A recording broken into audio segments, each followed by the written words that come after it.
Regarding the Avengers Age of Ultron, it was recently perhaps leaked by Screen Crush that there's going to be an extended edition of Avengers Age of Ultron with an alternate ending. At least it's going to be on the same Blu-ray, it sounds like, on the same DVD. And this is from, it looks like a message to customers from Amazon. Yeah, from Amazon UK to be precise, where the movie has already been released. And they then mentioned that the movie is going to feature an extended version and an alternate ending.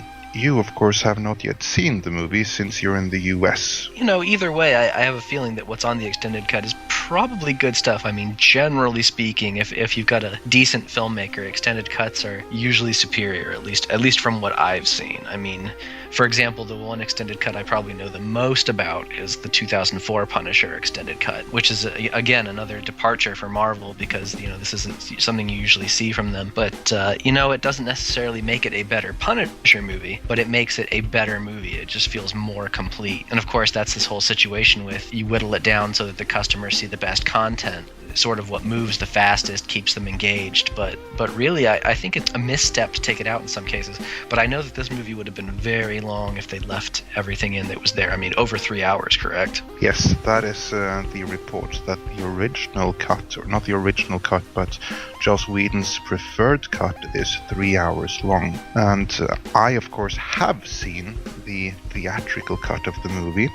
If you haven't already, then check out our spoiler-free and spoiler-filled reviews where I talk about that in detail. And one of my impressions from the movie was that it's long, but in a sense it feels too short because there is so much going on. There are so many characters, there is so much story. The movie, as it is, feels a little bit compressed. You don't have any space or room to breathe. So if this extended edition goes some way towards fixing that, like for instance the aforementioned extended version of the 2004 Punisher did, then I'm all for it. What has me a little bit puzzled is the alternate ending, because the ending of the movie, actually the whole movie, leads very nicely into Civil War. Now, what's this alternate ending going to be? Does that really change the course and dynamics of the whole movie? How is that going to go forward? Is it going to be non-canon, canon, something funny, or something completely different? Well, of course, the first thought in my head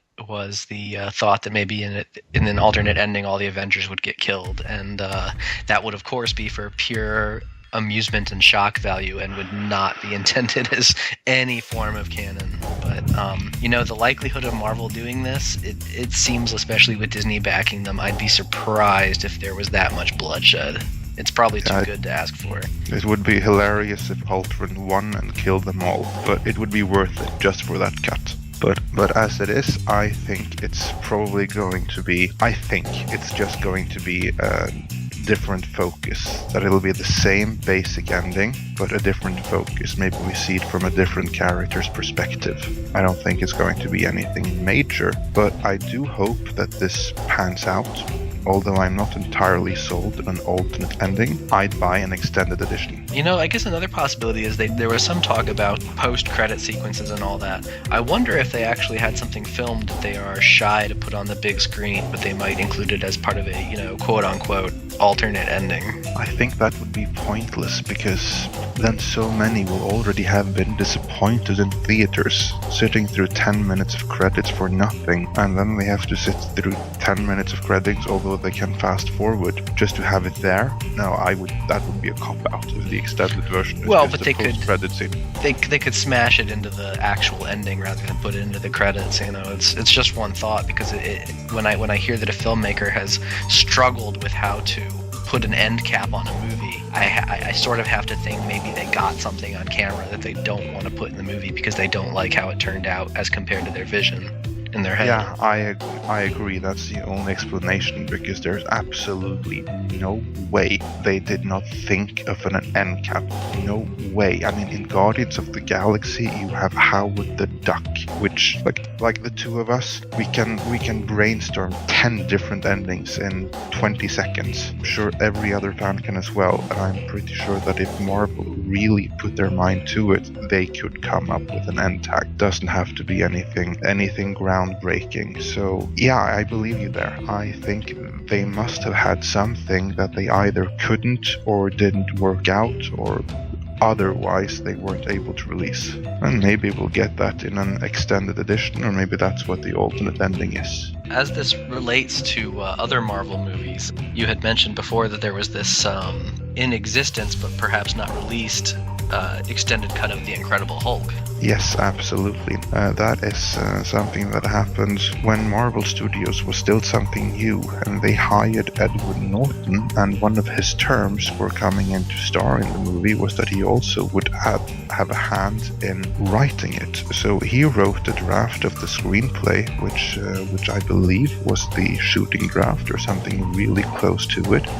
But then he and Marvel notoriously clashed in the editing bay, where Marvel wanted a shorter, more action-focused movie to distance themselves from Ang Lee's previous movie, which was, of course, too overly long, whereas Edward Norton wanted a more dramatic movie, essentially more similar to what Ang Lee had already released. And of course, Marvel won out, and the theatrical version is their version of it, and that's the only version which has ever been released in any form. They have never released a director's cut, or director's cut is the wrong word to use. A Norton cut would be more appropriate.